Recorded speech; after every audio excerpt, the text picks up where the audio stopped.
Under 14, under 17 અને open રાજ્ય કક્ષા મહિલા કબડ્ડી સ્પર્ધા યોજાઈ.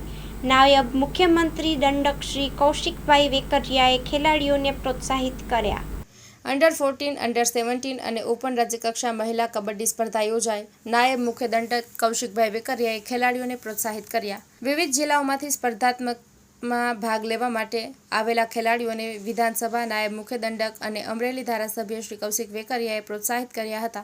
અંડર 14 મહિલા કબડ્ડી સ્પર્ધાના આયોજન બાદ અલગ અલગ ઝોનમાંથી વિજેતા થયેલા પ્રથમ, દ્વિતીય ક્રમાંકના ખેલાડીઓ અને ટીમનો ઉત્સાહ વધારવામાં આવ્યો હતો.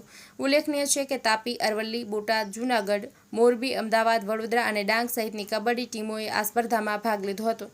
કબડ્ડી સ્પર્ધા આયોજન વેળાએ ગુજરાત રાજ્ય જિલ્લા વ્યાયામ શિક્ષણ મંડળ પ્રમુખ Shri P D. Miyani, referee board chairman Shri Babubhai Patel, જિલ્લા રમત વિકાસ અધિકારી શ્રી પૂનમબેન ફુમકિયા, વિવિધ શાળાના શિક્ષકશ્રીઓ અને ખેલાડીઓ સહિતના ઉપસ્થિત રહ્યા હતા તેમ જિલ્લા રમત વિકાસ અધિકારીશ્રીએ એક અખબારી યાદીમાં જણાવ્યું છે. અહેવાલ બાય મા ન્યૂઝ પ્રતિનિધિ, ગાંધીનગર.